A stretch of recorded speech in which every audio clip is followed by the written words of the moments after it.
이상하지 않습니까? 5천만 인구의 나라에 자기계발 채널은 많은데 왜 커뮤니티는 없을까요? 추천 도서 리스트도 있다면 기가 막히겠네요. 그래서 성공비밀이 대한민국을 위해 만들었습니다. 인생 떡상을 위한 대한민국 독보적 자기계발 커뮤니티 빅T.com. For the people who think that the law of attraction is, think, believe, and you'll achieve, first I'm going to tell you that's bullshit. So let's call this. I love this man. I love him.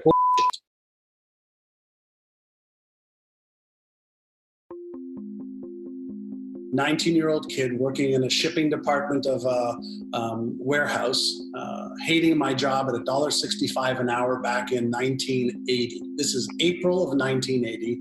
On the side, I'm selling drugs. My brother introduced me to Mr. Brown, and he's cordial, very, very nice man, very kind. He asked me, so what are some of your goals? I said, I'd love to buy a car. I'd like to move out of my parents' house. I'd like to get a better job because I'm not making enough money doing that. And he said, listen, what are some of your bigger goals and dreams? I said, well, I don't know what you mean. He said, listen, having food on the table and wanting to buy a car and all that stuff, that's all nice and dandy, but what do you want to do with your life? And I have no idea, I said. And so he gave me this document, this sheet. It was the 1980 goal setting guide. So he said, listen, take a few minutes and go and write this stuff out. So I sat there and I wrote, I want to retire at age 45. My net worth, I want it to be $3 million. I want to make $250,000 a year. I want a Mercedes-Benz. I want a house at the beach. I just started rifling off this stuff. And I gave him back the document.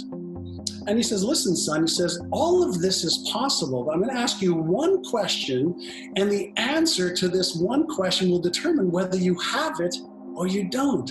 So he says, are you interested in having this kind of lifestyle, achieving these things, or are you committed?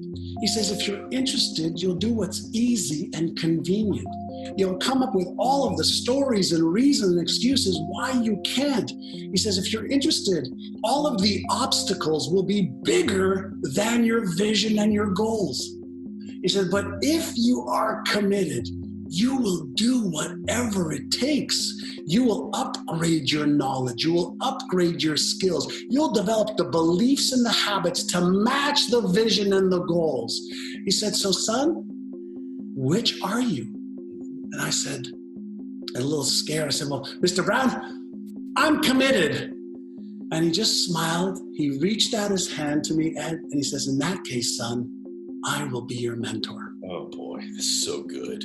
And I was like, wow, that's great. What does that mean?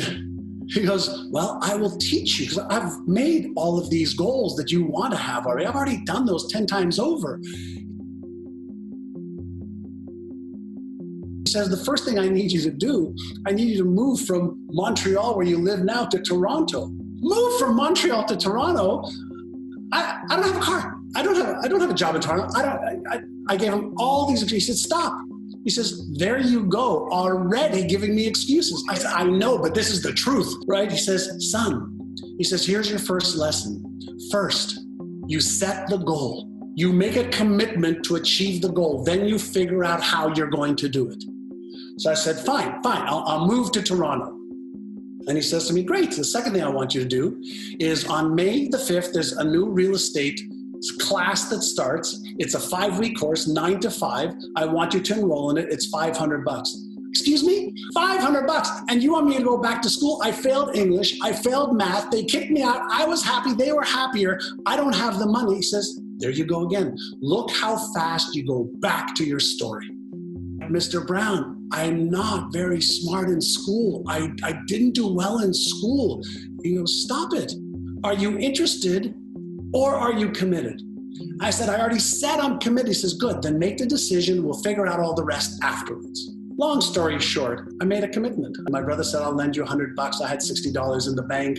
Found a way. Lent me some money. My father lent me some money. On June the 20th, 1980, I passed the test on my own. You remember that? For the people who think that the law of attraction is, think, believe, and you'll achieve, first I'm going to tell you that's bullshit. So let's call this. I love this man.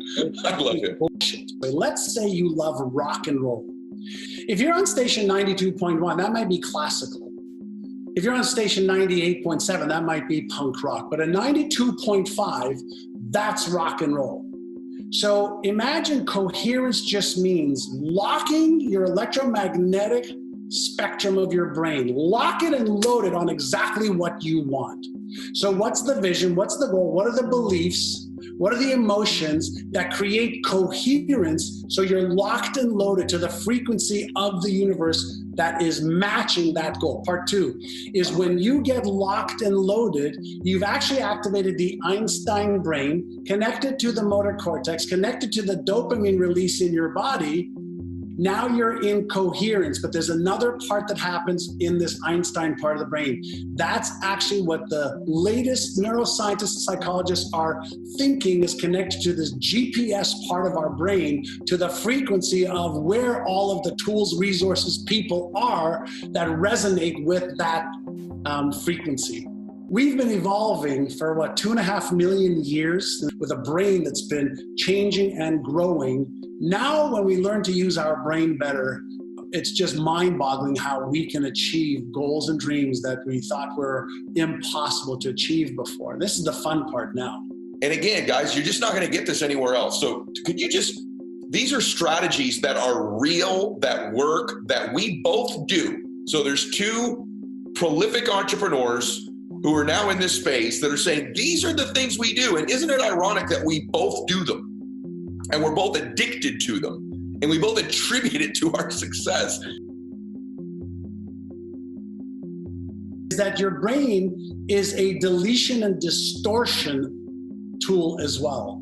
Fun experiences, my children, my mother, my father, myself, whatever it is. And you say, this is what I want to trade my life for. Delete and distort everything else. So if you give your brain the instruction of this is the stuff that's important to me, now all of a sudden you're using your brain as a deletion and distortion organism in order to be able to help you hyper-focus on what you want. So part one is get absolute clarity on what you want so your brain helps you eliminate what you don't want. Part two, right? I tend to be a goal-seeking guy, right? And I used to not celebrate the small stuff. And you know, if I have bigger goal, bigger goal, bigger goal, more, bigger. Let me create an accomplish board. So good, so good. So accomplish board, you passed that test on your own. Celebrate that. You helped this person who was challenged, and celebrate that. Celebrate that stuff to remind yourself, so I can just go to it when I feel like, holy shit, am I smart enough to achieve that next thing? Am I good enough? So I use it. Like I said, big goals, I go, God, I don't have the skills, I don't have the knowledge, but I can figure it out. I often say that there's only 4 things that are holding you back as a human being. One is if your vision and goal is bigger than your self-image. Okay? So if you feel you deserve it, you can have this vision and goal and be excited about it, motivated about it. You will not do what it takes to achieve it. 2, if you have limiting beliefs. If you have a vision and goal, but you have a limiting belief that you're too young, too old, whatever the case is, your limiting beliefs will drive your behavior. 3, fear. Fear of being embarrassed, ashamed, ridiculed, or judged. Fear of failure, fear of disappointment. And then the 4th one, by the way, is you're lacking the knowledge and skill required. So that actually sets up a self-doubt trigger, which causes you to lose motivation.